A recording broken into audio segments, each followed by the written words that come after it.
So TCP is called as a reliable protocol and UDP is not a reliable protocol. We'll just discuss about why TCP is reliable and why UDP is not reliable. Then TCP is called as connection oriented and UDP is non-connection oriented, or I would just say connectionless.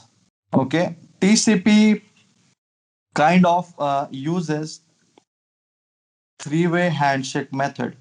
That's why it's reliable and that's why it's connection oriented. And UDP does not use that.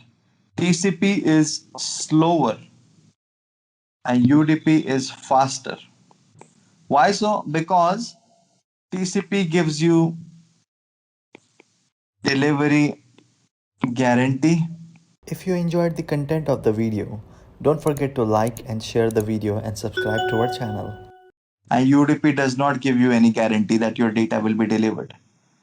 Okay, so to use TCP or to use UDP for the current communication, it decides what needs to be used, TCP or UDP, and it decides. TCP is basically reliable because it uses three-way handshake, and what it does is whenever, let's say, there is a PC and there is another PC, what it will do before sending the data, A will ensure that B is available to receive that data by sending a synchronized message.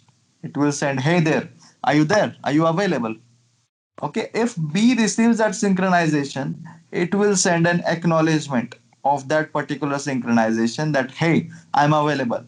Plus, it will send its own synchronization message as well that, hey, I'm available. What about you?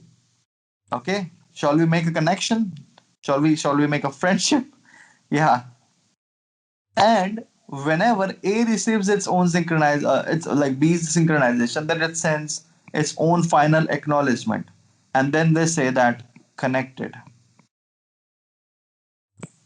Makes sense? This is how connection is established by using TCP. And that's why A knows that B is there to receive the data. And after each delivery of data, okay, B is supposed to send an acknowledgement of the receipt that I received all the data that you sent. And that's how it guarantees delivery. And since it takes some time, that's why TCP is slower. However, there is no three-way handshake that gets done in UDP. That's why UDP is faster in order to send data. Okay, it's just like if we talk about real-time example, you must have seen, most of you guys might use WhatsApp for daily communications, correct? And when you use WhatsApp, when you open up I would say a contact of yours, or your girlfriend or boyfriend chat, then you see whether that particular person is online or not. Or you, most of the time, you would also see last seen messages if that's enabled or so, correct? And whenever you open the contact, the synchronization message gets sent. And if the destination device is online, it replies back that the WhatsApp application is on. And then the connection gets established and the online status just comes up right below the name of the contact. Okay, because it uses TCP for doing the communication. And it's one of the core reasons why breakups are happening nowadays. So that's what gets happened. It's TCP is basically cause of all those mishappenings in today's world. So, and UDP doesn't follow any of that particular shit. So whenever you do that, uh, you can say that TCP is used in mostly data sensitive communication. Okay, and UDP is basically used in real time communication. Whenever the data delivery needs to be ensured, you will use TCP, and whenever it's I would say the speed that matters, then you will use I would say UDP. For example, our live like cricket match, okay, or live streaming of any I would say broadcasting that's happening. You cannot use UDP over there.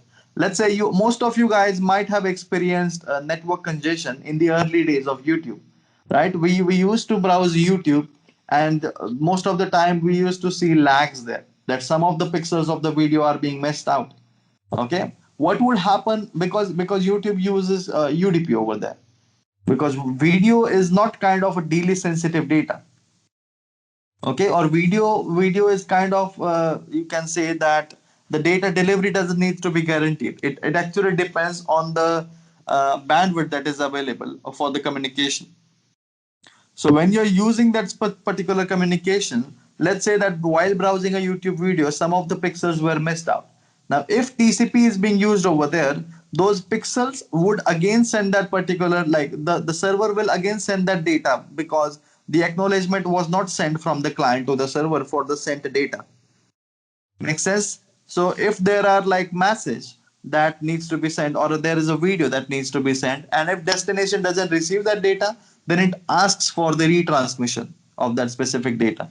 And in the case of YouTube video, while the video is still playing, the, like I would say, weird pixel would reappear over there, and it will kind of not be a good idea to use TCP over there. That's why there are still data. Like in the cases of voice and video traffic, we use UDP. In the case of I would say data, whenever that's plain data that is being sent, we use TCP because that needs guarantee over there. So yeah, all these things matters, and whether to use TCP or whether to use UDP is basically what is decided at transport layer. Now there are other things as well. Okay,